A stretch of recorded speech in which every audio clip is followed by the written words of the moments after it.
Hey everyone, it's Cryo here, and today I'm going to be reading stories from the subreddit known as Nosleep. Now, if you don't know what Nosleep is a subreddit on Reddit, of course, that has a bunch of little, small, short horror stories. So, what I'm going to do is I'm going to read the ones that I think you guys would be most interested in, and the ones that I believe would give a general, wait, I did say that right, a general scare, you know. So, yeah, let's, get right into this. Our first story would be, there's something wrong with my neighbor. There's something wrong with my neighbor. Oh, jeez. Oh, boy. This cannot go good then.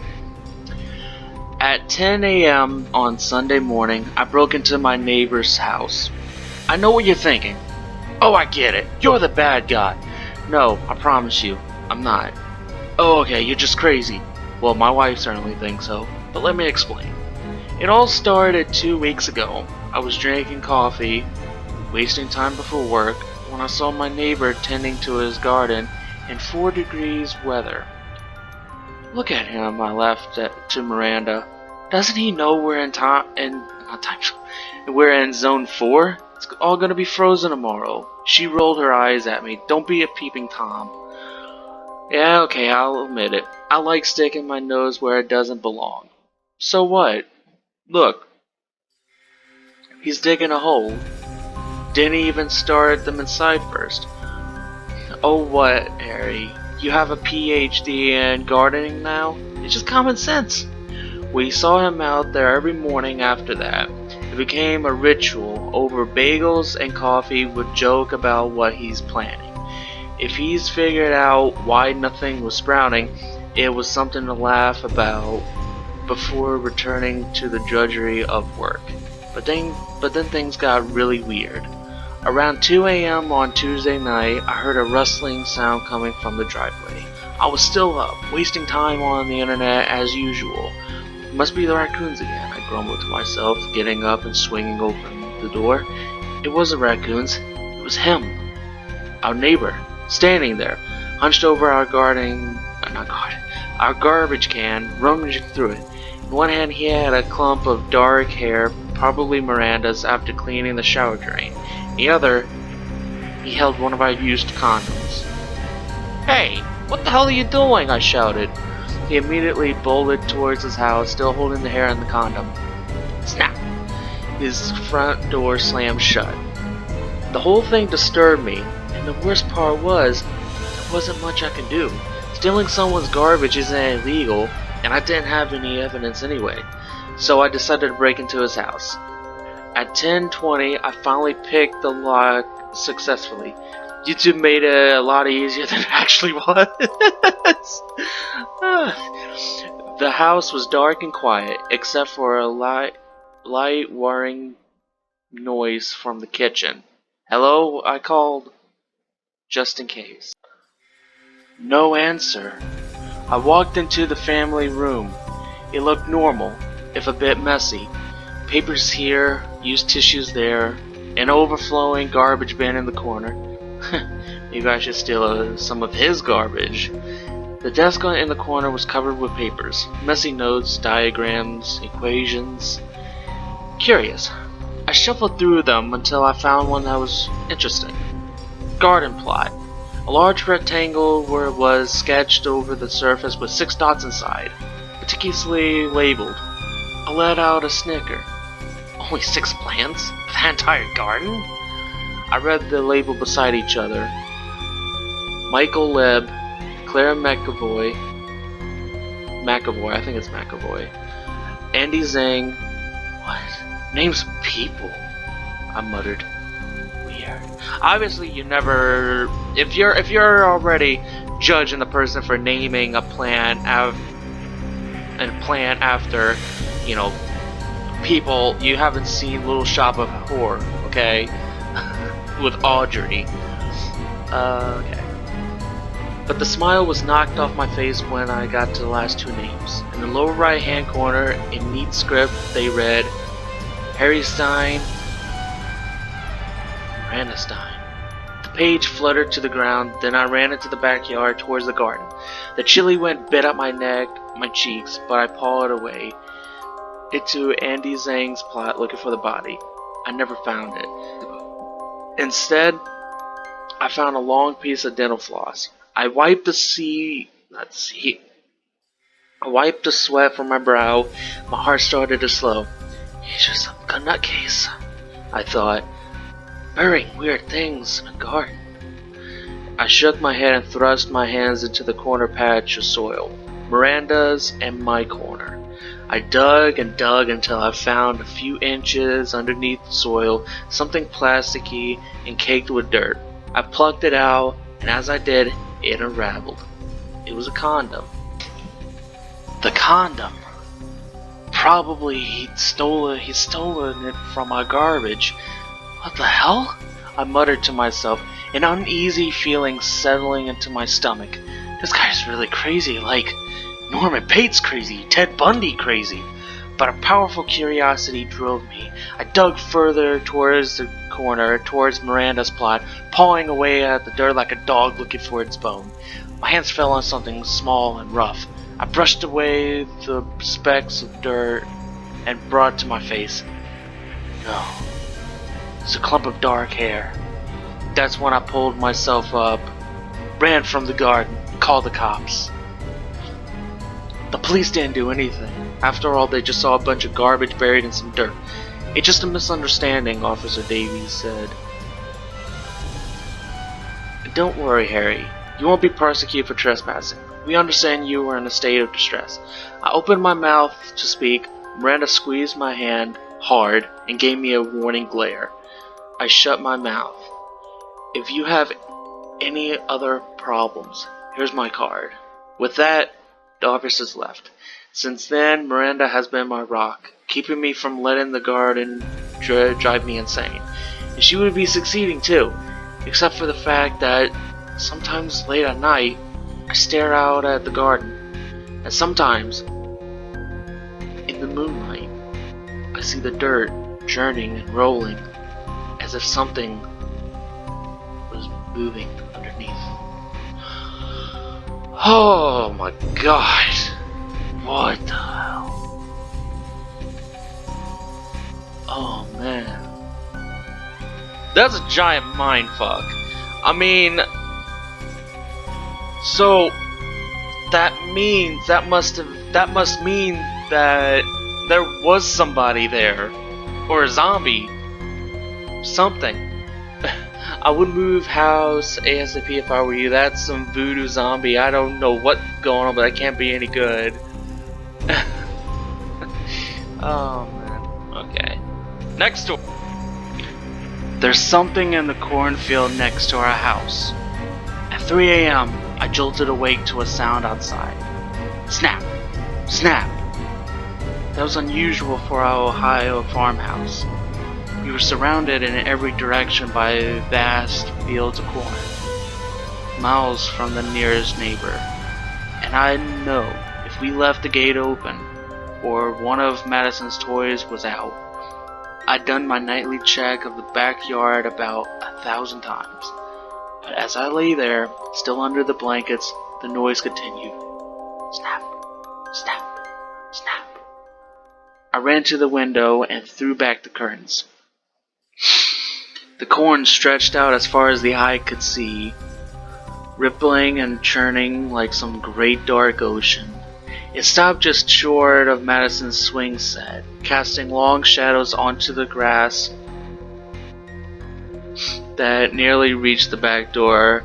Is it he who walks behind the rose? Is this gonna be some children of the corn shit? Snap, snap. The stalk shifted and swayed, shaking the husks so hard they threatened to fall. David, there's someone out there. It's probably just a raccoon, he slurred, pulling the covers over his head. That's bigger than a raccoon. Look at it! The corn rippled and rolled, as if something large was moving underneath. Snap, snap, Snap. What if there's someone out there? I'm gonna check the locks. You already checked them a million times like you do every night. Just go back to sleep. I didn't listen. I opened the door and stepped out of the room. No. At the end of the hall, Madison's door was hanging open. Maddie? I called, my voice shaking. Then I got that terrible feeling that only a parent knows. Something's terribly wrong. Sinking, paralyzing, throbbing in your chest as you try to tell yourself, she's okay. Don't freak out. I'm sure she's fine. But she wasn't fine. The bed was empty. Madison? I ran out of the back door into the yard. Madison, where are you? I screamed out into the night. The corn still. Now that I was out there, I saw the evidence. Little bare footprints in the mud leading up to the cornfield's edge. Where they disappeared, the corn was slightly trampled. Two stalks leaning in opposite directions as if forcefully being pushed apart. Madison! I screamed as loud as I could, but I was met with only silence. David stumbled out after me. She must have just went out into the corn to explore something. We'll find her, he said, his tone barely convincing. He pulled out his phone, turned on the flashlight, and squeezed himself between the leaning stalks. Hey, Maddie! He yelled with panic trembling his voice. I took a deep breath and squeezed in after him. The corn scratched my body. My legs were shaking so badly. Every step threatened to send me tumbling into the mud. The white orb of David's flashlight hovered a few feet in front of me, but other than that, the cornfield was pitch black. I was about to collapse with panic when the corn thinned out. Then we were in what appeared to be some kind of clearing or crop circle. The corn had been trampled into the ground in a small circle, roughly 10 feet in diameter. In the center stood Madison, facing away from us. Madison! I screamed. She didn't turn around. David was frozen, staring at her back, the flashlight shaking in his hand. Are you okay? Madison. I turned around. No. I was staring at a blank face, a face made of burlap. A brown wig was stuck on top with safety pins. An Elsa shirt was stretched over the bloated waist of the straw. The bottom pattern, pink fair isle, put on backwards, began to shake. Those are the pajamas I put her in bed. My voice cracked. She wanted My Little Pony ones. They were dirty and what kind of sicko would do something like this? David said, his panic boiling in anger. He pulled out his phone and began dialing 911. Snap, snap, snap. The corn shook and shivered all over around us. Shadows slowly coalescing between the stalks, surrounding us in a ring of black. And then, before I could react, a hand shot out between the dark stalks. It grabbed David by the arm. He lost his balance and toppled backwards, his phone flying to the ground. David! A cold hand latched onto my waist. I was yanked into the corn. My back hit the cold mud. The corn scratched and poked my sides. Get off me! I screamed, swatting blindly at the stalks. Black slowly filled into hues of indigo and gray as my eyes adjusted to the darkness. And then I could see them interrupting the vertical pattern of corn stalks. There were several short shadows standing over me. And the whispers started. Hissing, hurried whispers that seemed to generate the very wind that blew through the stalks. The corn shivered and shook, and then a heavy silence filled the air. I tried to scream, but quickly realized one of them had tied something over my mouth. But then I heard it, and my heart soared. 911, what's your emergency? a tiny voice breaking through the silence. I pulled my neck up, and through the stalks I saw the white light of the phone glowing against the trampled corn. I tried to scream through the gag. It didn't work. Similar grunts several feet away from me rung out in the night. David. A low rumbling sound filled the air. The corn shook above me, harder than I'd seen at night, stretching and swaying stalks wildly crashing into each other. And as the voice continued, 911, hello? What's your emergency? A loud rush like an airplane flying right overhead filled my ears.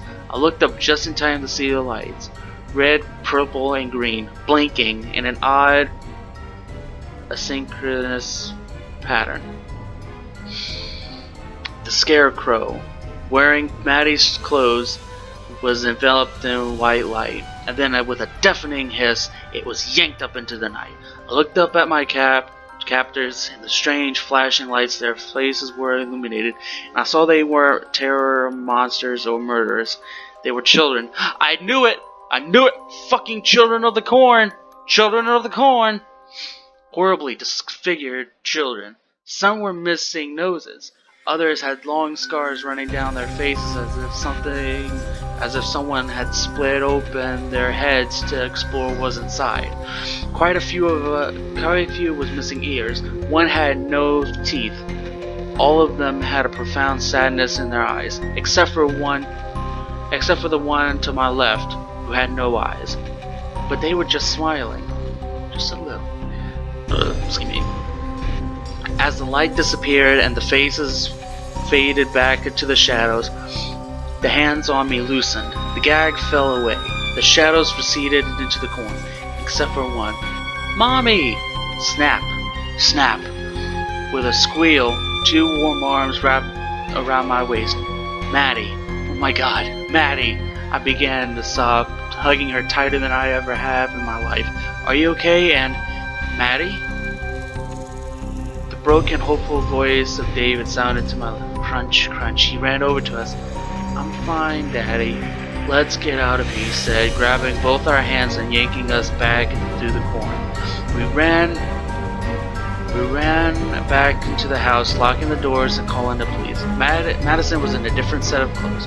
One's dirty, smudged with mud, and riddled with holes. But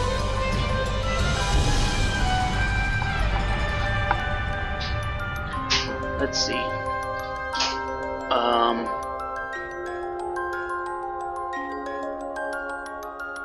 I lost my train of thought. What was that? Oh yeah, one's dirty, smudged with mud, and riddled with holes. But she was smiling, safe, and happy. They saved me, Mommy, she kept saying, tugging on my arm. The bad men were gonna get me, but they tricked them. As the police were taking our statements, as the sun cresting over the corn, Maddie stood at the back door. Bye-bye, she said, waving wildly at the cornfield.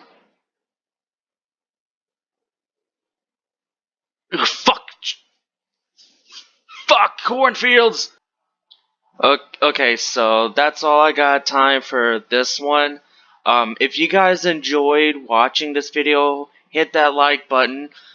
Comment if you would like for me to continue doing this. I actually had fun doing this, but I also want your opinion as well, because this channel is not just for me, it's also for you guys, and I would love for your input, your opinion about me doing the Nosleep subreddit reading thing. So, thank you guys so much for watching. I hope you enjoyed it, and I'll catch you guys in the next one. Fuck cornfields! Yes.